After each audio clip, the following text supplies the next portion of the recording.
bagaimana ruh ketika setelah dicabut dari jasad.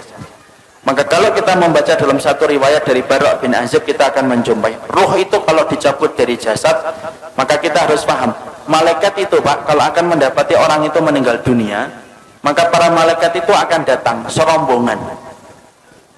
Kemudian dalam satu riwayat hadis, Rasulullah itu berkata ketika beliau itu bersandar ke tongkat, maka beliau mengatakan istaidu min adzabil qabr, berlindunglah kalian dari adab kubur. Diulang-ulang oleh Nabi sampai 3 kali. Kemudian Nabi mengatakan idza kana al-mu'min fi inqita'i minad dunya wa iqbalu minal akhirah.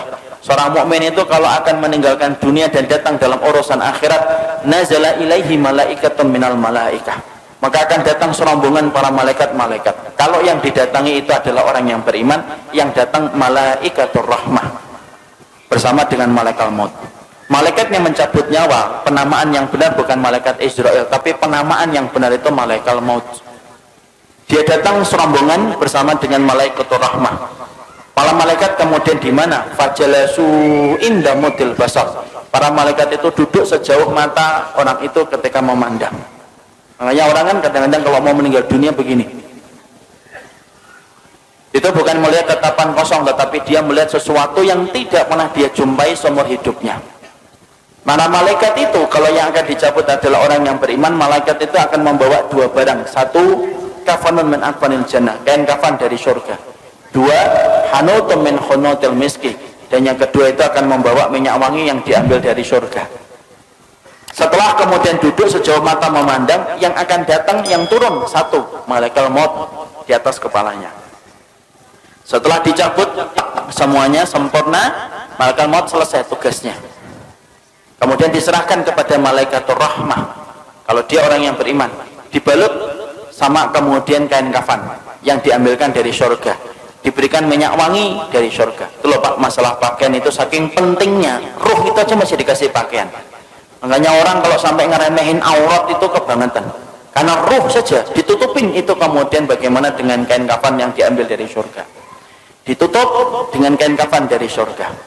Lalu kemudian dibawa ke langit yang pertama. Setelah dibawa ke langit yang pertama, Rasulullah mengatakan fastaftahu lahumul bab, mereka meminta supaya dibukakan pintu langit yang pertama. Pintu langit yang pertama terbuka. Kemudian mereka memasuki pintu langit yang pertama, karena sesungguhnya langit itu ada 7 lapis. 1, 2, 3, 4, 5, 6, 7. Satu lapis dengan lapis berikutnya sejarak 500 tahun perjalanan. Lapis yang kedua dengan lapis yang ketiga 500 tahun perjalanan. Atasnya Pak ada pohon bidara Pak, makanya dinamakan Sidratul Muntaha. Sidrah itu bidara, Muntaha itu puncaknya langit. Di atas langit yang ketujuh ada lautan. Dari dasarnya sampai permukaannya 500 tahun perjalanan. Di atasnya tempat yang begitu besar. Itulah nanti kemudian yang menjadi salah satu tempat arasy-Nya Allah. Maka naik itu melewati langit yang pertama. Seluruh para malaikat gemuruh Pak, cuma kita tidak mendengar. Kita tidak pernah mendengar itu. Makanya dijadikan, kenapa pendengaran kita terbatas? Kalau dijadikan pendengaran kita sensitif, malah tidak bisa tidur. Karena tiap hari kita akan mendengar omongan para malaikat, dan kita akan mendengar omongan orang ketika mati, dan apa yang disampaikan oleh para malaikat di atas langit. Dijadikan pendengaran kita terbatas karena ada banyak hikmah. Lewati langit yang pertama bergumuruh para malaikat yang kemudian berkata, maniruh hadat tayyib. Ini pemilik ruh yang baik, ini miliknya siapa? Hadza fulan bin fulanan. Ini disebutkan namanya yang terbaik yang dia pernah miliki ketika di dunia.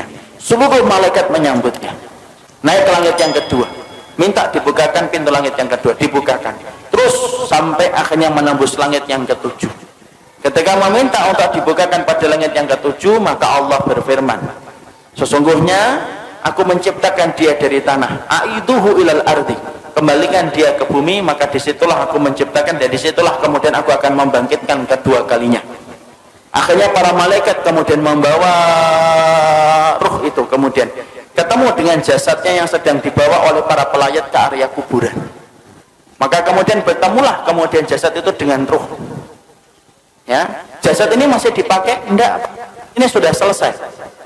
Jadi yang kita pakai ini jasad sementara saja, ini kendaraan kita di dunia. Nanti ketika kita sudah mati, ketika dikumpulkan di padang mahsyar, dikumpulkan di surga, enggak pakai jasad ini. Jadi jangan khawatir yang tiba-tiba kemudian kok saya hidungnya gini, tenang, sampai mati doang. Nanti kalau sudah mati diganti hidungnya sama Allah. Karena nanti kalau kita sudah mati, nanti kita akan dikumpulkan di surga. Fisik kita itu sudah beda dengan fisik di dunia. Makanya fisik kita nanti kalau masuk surga sebagaimana fisiknya Nabi Adam, tingginya 60 hasta, sekitar 30-40 meter. Maka ketika jasad itu dibawa ke liang kubur, sempat diketemukan dengan roh sebentar, tapi saat itu jasad sudah tidak ada faedahnya. Kemudian ketika sudah ketemu kembali di area kuburnya, dia sempat mendengar suara terompah terakhir pelayat ketika keluar dari kuburan. Setelah itu kemudian datang pertanyaan mungkar dan nakir, menanyakan 3 perkara. Siapa Robnya, siapa nabinya, apa kitabnya, ataupun apa agama yang diutus kepadanya. Setelah dia mampu menjawab itu, maka yang mampu menjawabnya itu siapa? Apakah dirinya? Enggak. Tapi yang menjawabnya itu adalah dibantu sama Allah. Makanya Rasulullah membacakan ayat, yusabbitullahu alladhina amanu fil qawli tsabit fil hayati dunya wa fil akhirah. Allah teguhkan orang yang beriman perkataan mereka di dunia dan perkataan mereka di akhirat. Makanya mereka lah yang bisa mengatakan Rabbku adalah Allah, Muhammad adalah Rasulku, dan Al-Quran itu adalah kitab suciku, dan Islam adalah agamaku. Allah yang menggerakkan di atas langit. Setelah dia mampu menjawab pertanyaan yang pertama, maka Allah berfirman di atas arasnya, Shadaqa abdi, hambaku ini jujur, benar dalam imannya sampai dia mau menjawab pertanyaan itu. Waftahu lahu baban ilal jannah, maka bukakan pintu antara kuburnya dengan surga. Malaikat membukakan pintu, tidak ada batasan antara kehidupannya di kuburan dengan surga. Dia melihat surga itu, tapi bedanya cuma satu, dia belum bisa masuk ke surga itu. Kemudian Allah bukakan pintu surga itu. Kemudian datang kepadanya seseorang, kemudian dia bertanya, siapa anta? Man anta? Kemudian dia menjawab, orang yang begitu rupawan itu berkata, ana amaluka sholih, saya adalah amalmu yang sholih. Ini sholatmu, ini puasamu, ini sedekahmu, ini ridhomu, ini takdirmu. Maka ini adalah keikhlasanmu, ini infakmu. Maka saya akan menemani kamu sampai nanti hari kiamat. Saking senangnya, ruh itu kemudian berteriak, teriakannya apa? Ya Rabb, aqimis sa'ah hatta arji ila ahli. Ya Rabbku, tegakkanlah hari kiamat supaya aku ketemu cepat dengan keluargaku. Masya Allah. Jadi memori tentang keluarga itu tidak pernah hilang. Sampai orang ketika di kuburan pertama kali, tidak ada yang dia lupakan kecuali adalah masalah dia bersama keluarga. Nah, disitulah kita paham. Kemudian pertanyaan kita, ruh itu ditempatkan di mana, Ustaz? Ruh itu ditempatkan oleh Allah berdasarkan perkataan yang disampaikan oleh Imam Ibnu Qayyim itu macam-macam. Ada ruh yang ditempatkan di dalam kubur mendapatkan kenikmatan. Ada ruh yang ditempatkan yaitu di tempat-tempat yang berbeda. Ada ruh antara langit dan bumi. Ruhnya siapa? Orang yang punya hutang ketika dia tidak membayarkan hutang itu sampai dia meninggal dunia. Ada ruh yang kemudian ditempatkan di tanur. Tanur itu tempat kayak periuk, masuknya kecil, keluarnya besar. Dalamnya itu ke bawahnya besar. Untuk siapa tanur itu? Tempat bagi ruh mereka yang dulunya ketika di dunia berzina dan tidak bertobat sampai mati, dibakar oleh Allah selamanya sampai nanti hari kiamat itu datang. Dan mereka berusaha keluar tetapi tidak bisa keluar. Imam Ibnu Qayyim menjelaskan itu tempat bagi para pezina yang tidak bertobat sampai dia mati. Ada kemudian ruh yang ditempatkan di sungai darah. Setiap waktu kemudian dia melipir ke pinggir, kemudian dilempari batu, kemudian dia melipir lagi, dilempari batu. Siapa itu? Pemakan riba yang tidak meninggalkan ribanya. Disitulah kita mendapati ruh itu akan ditempatkan oleh Allah berdasarkan amal-amal yang mereka lakukan. Ada enggak ruh bergentayangan? Tidak ada bergentayangan. Kayak kurang kerjaan aja bergentayangan. Karena sesungguhnya ruh itu miliknya Allah dan Allah yang menggenggamnya. Nah ini ada rumah habis mati bunuh diri, malamnya kelihatan orangnya nangis-nangis, Ustaz, itu setan. Ruh itu tidak mungkin balik, Pak. Kenapa ruh tidak mungkin balik? Karena ruh itu tempatnya di alam barzah. Dan barzah itu kenapa disebut dengan barzah? Tembok tebal yang tidak bisa ditembus itu namanya barzah. Nah kalau ruh itu masih bisa seliweran dalam kehidupan dunia, penamaan barzah itu batal demi hukum. Karena kemudian masih bisa ditembus, makanya tidak bisa balik. Ada tembok tebal, sebagaimana Allah sampaikan dalam surat Al-Mu'minun ayat yang ke-100, tidak bisa balik. Apalagi sampai kemudian balik, ngeliatin anaknya, rumahnya. Ya kalau rumahnya nggak dijual, kalau rumahnya dijual kan jadinya sedih. Loh, kok sudah ganti orang ya? Karena nggak ada yang bisa balik, Pak. Makanya ruh itu semuanya ditempatkan oleh Allah berdasarkan amalan-amalan mereka, dan tidak ada ruh yang bergentayangan. Makanya kemudian kalau kita dapetin ada tempat-tempat ada orang mati bunuh diri kok kelihatan ada hantunya, itu bukan ruh tapi itu setan yang mencari celah dan kesempatan supaya dia itu ditakutin. Kenapa setan itu senang untuk menakuti manusia? Karena setan tahu syirik itu mulainya pertama kali ketika takut. Orang kalau sudah takut maka cenderung gampang untuk melakukan syirik. Kalau sudah syirik nyebar kemenyan. Kalau sudah syirik dia akan kemudian korban di situ, di tempat yang dia takutin. Kalau sudah takut dia akan lewat sambil mengatakan, "Kula nuwun Mbah, ngapunten lewat Mbah." Lewat. Itu kemudian mulainya dari ketakutan. Makanya kemudian tidak ada ruh yang bergentayangan, itu tidak ada. Yang ada itu apa? Setan. Karena setan itu bisa berubah wujud apa saja. Anjing hitam perwujudan dari jin. Ular hitam perwujudan dari jin. Kemudian setan bisa berubah manusia, bisa.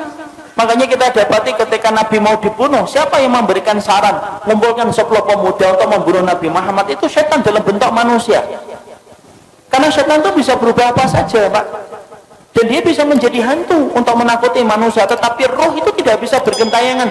Roh itu berada pada alam barzah. Dan disebut alam barzah itu karena tidak bisa ditembus dengan apapun. Ya, nggak bisa ditembus apapun. Makanya kalau kita berbicara masalah hantu, hantu itu kan Masya Allah, hantu itu kan beda-beda kan di setiap negara dan setiap wilayah. Kalau di Amerika, hantu itu apa? Hantu itu keren, pakai jas, kemudian giginya runcing, sukanya gigit leher, enak itu. Itulah yang disebut dengan Dracula. Itu hantu Amerika. Kalau Cina beda lagi, hantunya lompat-lompat gitu. Kalau kemudian ada warna kuning berhenti dia, itu hantu Cina. Kalau Indonesia itu yang paling ini, Indonesia apa? Ngesot gitu ya. Itu Indonesia, Masya Allah. Ini produk karena penjajahan Belanda. Sampai bayangin hantu itu nyelongso gitu loh. Yang paling keren itu ya Amerika, pakai jas, giginya runcing, takut sama matahari. Kenapa kok manusia itu ketika bayangin hantu itu beda-beda? Karena memang hantu itu hasil dari kemudian bayangan kita sendiri. Ketika setan itu kemudian menakuti kita supaya kita melakukan kesyirikan ketika sudah takut. Makanya tidak ada yang namanya roh itu bergentayangan, itu tidak ada, Pak. Kata Imam Ibnu Qayyim, roh itu ditempatkan oleh Allah berdasarkan dengan amalnya. Ada roh yang ditempatkan di dalam tembolok burung hijau. Rohnya siapa? Orang yang mati syahid ditaruh dalam tembolok burung hijau, kemudian rumahnya di bawah arsy. Arsy-nya Allah, mereka tinggal bergantung itu. Kemudian mereka masuk surga di waktu pagi, kemudian pulangnya di waktu sore. Tidurnya di bawah arsy-nya Allah. Ada orang solih ditempatkan di dalam tembolok burung tapi bukan hijau. Dia masuk surga tetapi kemudian dia tidak bisa menikmati sebagaimana para syuhada. Ada roh yang ditempatkan ila rafiqil a'la. Makanya Nabi ditanya, "Ya Rasulullah," oleh Aisyah, "Ya Rasulullah, apakah engkau akan meninggalkan kami?" Kemudian Nabi menjawab, "Ila rafiqil a'la," menuju kepada tempat kumpulan teman-temanku yang solih. Itu menunjukkan apa? Roh itu ada tempatnya sendiri. Makanya kalau kita bertanya, apakah roh itu bisa ketemu dengan roh-roh orang lain? Imam Ibnu Katsir menjawab, iya, roh itu bisa bertemu, Pak, selama mereka sama-sama mendapatkan kenikmatan. Tapi bertemunya mereka tidak ada kaitannya dengan kehidupan di dunia. Makanya kemudian Imam Ibnu Katsir itu mengatakan, innal arwah muqassamatun ila qismain. Roh itu terbagi menjadi dua. Ada roh yang mendapatkan kenikmatan, ada roh yang mendapatkan azab. Roh yang mendapatkan kenikmatan, mereka kumpul. Sebagaimana Nabi mengatakan, ila rafiqil a'la. Beliau ingin ketemu dengan rohnya Nabi Musa, rohnya Nabi Ibrahim, rohnya Nabi Nuh, rohnya Nabi Adam. Itu yang dipilih oleh Nabi ketika beliau sebelum meninggalnya dan wafatnya. Beliau mengatakan apa? Ila rafiqil a'la. Makanya Nabi detik-detik ketika sebelum meninggal, beliau melihat ke langit, kemudian beliau mengatakan ila rafiqil a'la, tangan beliau jatuh, kemudian kepala beliau bergeser. Akhirnya beliau meninggal dunia. Berarti roh itu kumpul enggak dengan roh yang lainnya? Roh itu kumpul dengan yang lainnya selama mereka sama-sama beriman. Kecuali roh yang mendapatkan adab. Innal arwah mu'adzabah la tatakian. Sesungguhnya kalau roh yang mendapatkan adab, mereka tidak ketemu. Tapi roh yang kemudian mendapatkan kenikmatan, mereka saling ketemu. Mereka saling ketemu dan mereka saling bertanya. Makanya Imam Ibnu Katsir sampai berkata, roh itu kalau kemudian ada yang meninggal, kemudian roh ini orang yang beriman ketemu dengan saudara-saudara mereka yang sebelumnya sudah meninggal, mereka saling bertanya, gimana kabar keluargaku, apa yang terjadi, itu anakku sudah punya anak ataukah belum. Dia akan nanya kepada roh yang baru balik ketika sama-sama mendapatkan kenikmatan. Jadi contoh paling kasusnya Pak, ini saya kaji cukup panjang bersama dengan riwayat-riwayat yang saya peroleh dari dalam riwayatnya Imam Qurtubi. Saya ini misalkan dalam rumah saya, ibu saya meninggal 4 tahun yang lalu. Ibu saya meninggal 4 tahun yang lalu. Kemudian ada itu keponakan beliau itu meninggal 2 bulan yang lalu. Ini kalau sama-sama beriman sebagaimana keyakinan dari Ahlussunnah, Imam Qurtubi, Imam Ibnu Qayyim, itu ibu saya insya Allah kalau beliau mendapatkan kenikmatan di alam kubur akan ketemu dengan keponakannya, sepupunya. Dan ketika mereka ketemu, mereka saling bertanya, gimana kabarnya Fulan, gimana kabarnya Fulan, Fulan gimana, bagaimana desa di sana sekarang. Kenapa mereka bertanya tentang keadaan keluarganya dan keadaan kampungnya? Karena mereka sudah terputus kabarnya dari kehidupan di dunia. Makanya inilah yang menjadikan kita akan memahami, ternyata roh itu, dia itu ada yang mendapatkan kenikmatan, dan di antara kenikmatan itu akan dipertemukan dengan roh-roh yang beriman. Sebagaimana kita nanti dalam di urusan akhiratnya di surga, kita akan dipertemukan dengan teman-teman kita yang dulu menemani kita dalam kebaikan ketika berada di surga. Sama, roh pun sama Pak. Jadi di sini kita paham tidak ada roh bergentayangan, tapi roh itu mereka akan mendapatkan tempat yang disebut dengan tempat barzah. Disebut tempat itu barzah karena tidak bisa ditembus dengan apapun, dan roh yang mendapatkan kenikmatan saling bertemu dengan roh-roh orang yang beriman yang juga mendapatkan kenikmatan. Jadi misalkan di sini di Tangmangu ini, kalau ada yang sudah meninggal gitu, kalau yang meninggalnya baik, ternyata di kuburan dia mendapatkan kenikmatan, ada saudaranya juga yang meninggal lebih dulu kemudian mendapatkan kenikmatan, itu saling ketemu. Itu saling ketemu dia. Dan itu mudah bagi Allah. Makanya Imam Ibnu Katsir itu menyampaikan, itu mudah bagi Allah karena itu merupakan bagian dari kenikmatan yang Allah berikan sebelum mereka menunggu urusan akhirat ketika kiamat ditegakkan oleh Allah. Nah itulah yang menjadikan akhirnya Masya Allah ya, sedemikian masalah roh itu.